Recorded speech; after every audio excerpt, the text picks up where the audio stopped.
O si what's up mga kabonsay, welcome po sa channel ko guys. So for today's vlog, part ng video natin. So yung unang upload ko, yung nagating ako ng limonsito sa probinsya namin sa Marinduque. So nandito na ako sa Manila. Ngayon pala natin itatanim kasi nakita naman yung mga upload ko sa reels ko saka sa Facebook ko. Binaha po kami nung nakaraang bagyong Karina. So ngayon ko palang itatanim, ilang days na rin. Pero naka-plastic naman siya mga kabonsay. So parang naka-issue na rin itong ating materialis sa limonsito. So gagawin natin ngayon, bubuksan natin ito tapos itatanim natin mga kabonsay. O yung guys, huwag natin patagalin pasukan na intro ko. Kaya intro, pasok! She tells the moonlight, no one's ever gonna hurt you, love. I'm gonna give you all of my love. Nobody matters like you. At ito na nga. Yan. So buksan na natin itong mga kabonsay para maitanim na natin to. So doon sa hindi po nakapanood ng video ko nito, nasa YouTube channel ko na po yung paghahunting nito mga kabonsay. Yan. So puntahan nyo lang po yung last na upload ko nito, yung paghahunting nitong ating limonsito sa amin sa Marinduque. So maraming nag-comment dun sa unang upload ko. So marami daw nito sa mga tabing dagat. So may nagtanong kung ito ba may tinig. Opo guys, ito po may tinig. Tapos nagbubunga po siya ng kulay green pag hilaw pa. Siyempre pag nahinog kulay pula, nabilog. Okay. So ito guys, medyo basa-basa pa naman siya. Kasi nag-moist na rin itong ating plastic na nilagay dito, garbage bag. So binalot natin sa garbage bag yung mga kapos. You know? Uy! Natin ibabaw para mas makita nyo. So ito guys may dalawang option tayo dito sa materialis natin na to. So pwede natin putulin dito mas pababa. Putulin din natin dyan. Pero parang mas gusto ko yung ganyang kataas na lang. Ganyang kataas siya. Kasi may pentry naman itong ibabaw. Medyo malaki. Nang hinaya ko medyo mataba po itong mga kabonsay. Yung isa, buksan din natin itong isa na to.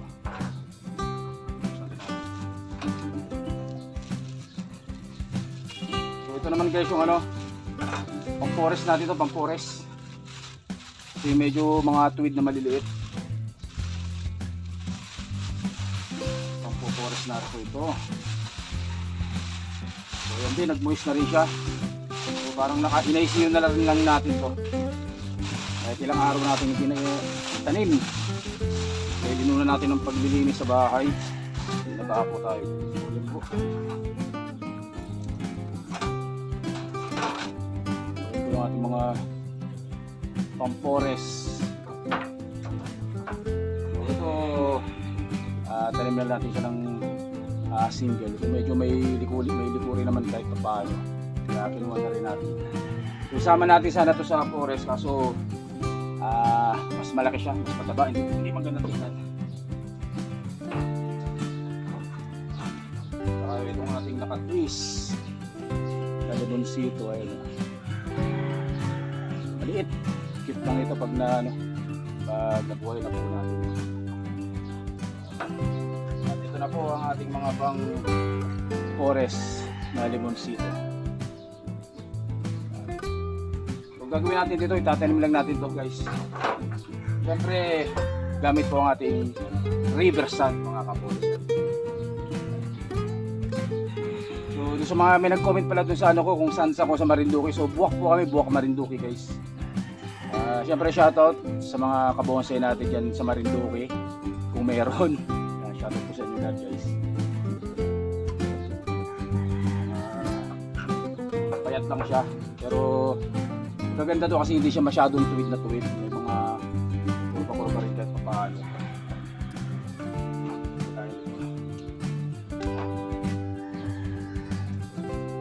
Tingnan natin, baka pwede natin itanim ito ng single lang.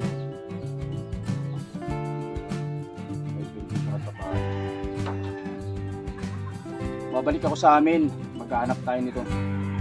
Papahanap ako dun sa mga tropa natin dun. Sabi nila may malalaki daw nito. Maganda sana kung may mga bench. Pero karaniwan sa limonsito po ay talagang tuwid yan. tsambahan na lang po kung makakahanap talaga ng may mga bed guys.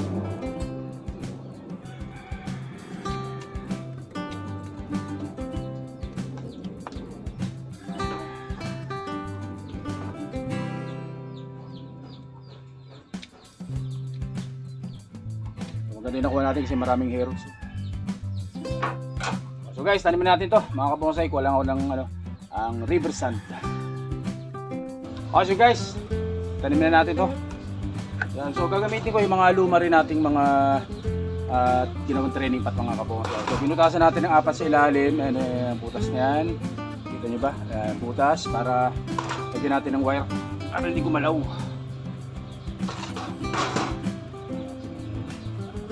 Tatali natin guys yung ating materialis para hindi siya gumalaw. So, ganyan lang yung mga kabonsay. Tali. Ilagyan na natin yung ating river sand. So, importante yung butas ng drainage ng drainage ng training pad yung mga kabonsay.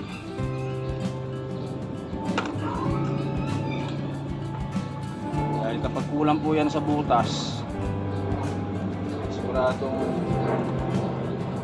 sayang na po ang inyong materyales.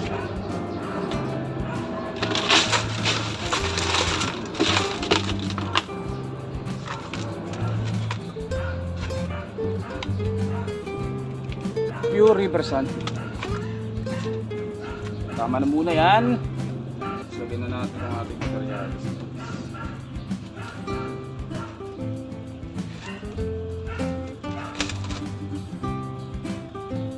Tapos tatali natin.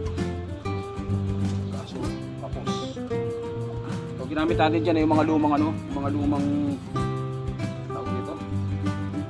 Lumang wire na tinatanggal natin kapag tatanggal tayo ng mga nag-unwire ng ibang mga bonsai natin yung mga nakabaon. So hindi ko tinatapon po yung mga lumang wire na yan dahil yan po ay pwede pang gamitin guys.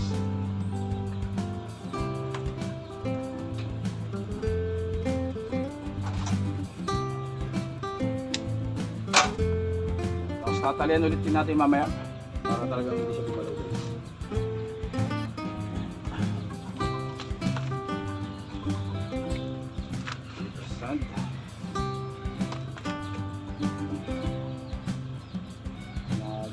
Cables.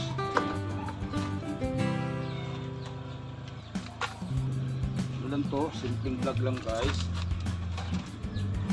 O sharing lang din.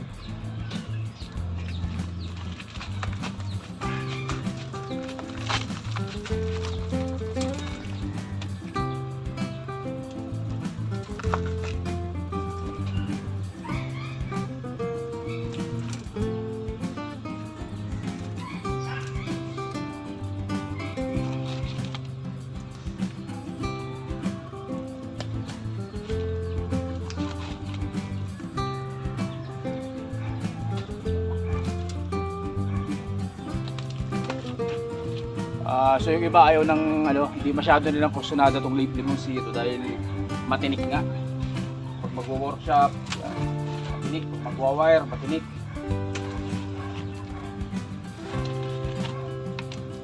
Pero tayo naman po hindi naman nakabuo pero nakagawa tayo ng semi-finish na Limonsito. So inaibenta na rin natin guys. So ganyan lang po ang tsura niya mga kabonsai. Pakita natin. Yan. Ikot. So hindi ko na pinutol pero pwede sana mas mababa pero okay na sa akin kung tawag dito informal upright mangyayari dito. So ganyan lang tapos pili ka lang natin mga kabonsai. At yun na guys. So ito naman isa. Tanim natin itong ating nakuhaan twisted na Limonsito din niya mga kabonsai. So dito natin tatanim. So butas siya na. Kita nyo butas siya lalim. Daming butas. So nilagyan muna natin mga pebbles siya para hindi malaglag yung mga buwangin guys. So natin to. Siyempre pure river sand.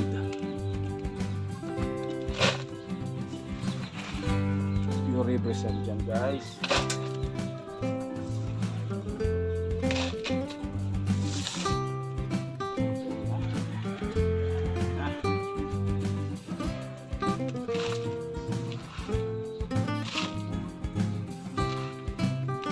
Ganito sana yung magandang makuha sa magmahan, yung ganitong mga twisted, yung mga kakaiba, mga exotic yan guys. Pero mahirap paghanap yan, pero swertihan din mga tsamba ng malalaki.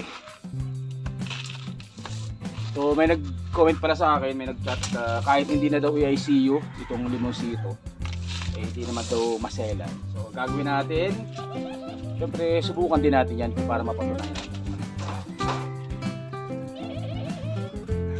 Pwede na natin ituro yan sa ating mga kabonsai. Hindi natin na-ICU to guys, hindi na. Basta ilagay lang sa lilim. So, nilaliman ko muna ng baon to para talagang matabunan yung ugat na.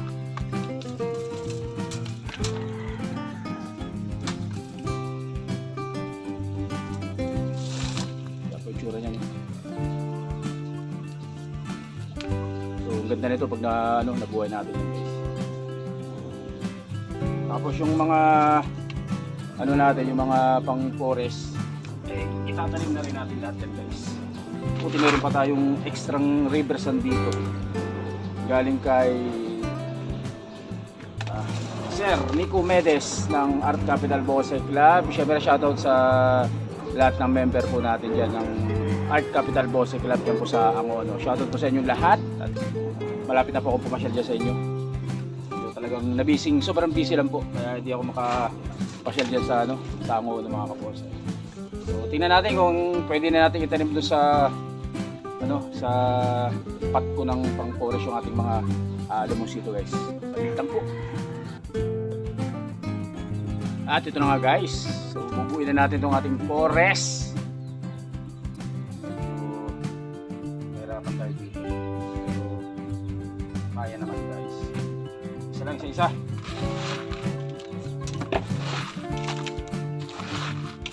Mababaw yung pot.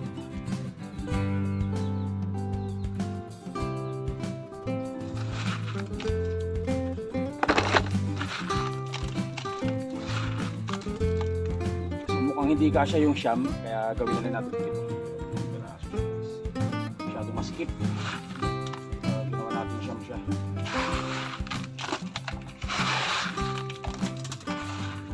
Yun.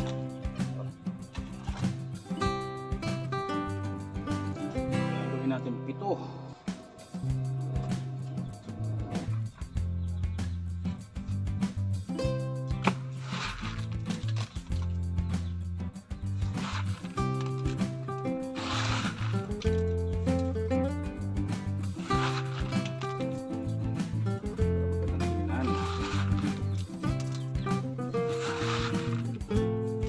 Gamit natin river sand, pure river sand guys.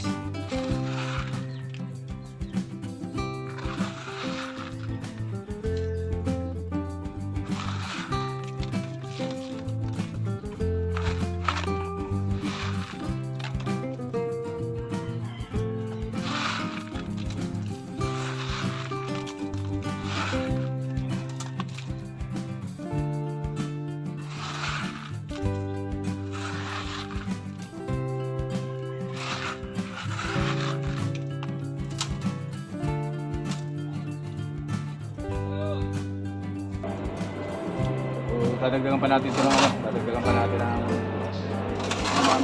buhangin. So triangle siya guys. Hindi siya pantay-pantay para talagang mukhang maging gubat siya mga kapol.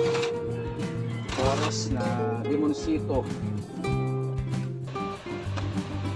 Yung guys, so na-termin natin lahat. Diligan natin. Dilig. Para medyo bumaba yung buhangin guys.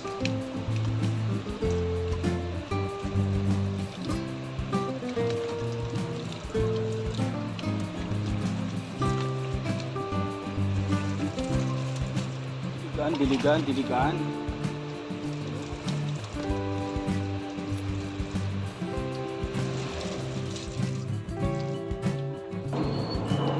mga kabosay, so gagawin natin dyan, ICU ko sana, pero meron naman nagsabi na kahit hindi na. Pero yung dating lemonsito ko na alaga dati, in-ICU natin yun. Pero may nag-comment naman, may nag-chat sa akin na kahit hindi na i-ICU, malakas naman po ang lemonsito. Pero nasa sa inyo po yan, kung meron kayong materialis na lemonsito, nasa sa inyo po yan kung ICU nyo. Pero ito, subukan na natin para mapatunayan natin kung mabubuhay talaga siya kahit hindi ICU. Pero sana mabuhay kasi hirap din ito. Galing pang Marinduque yan mga kabos.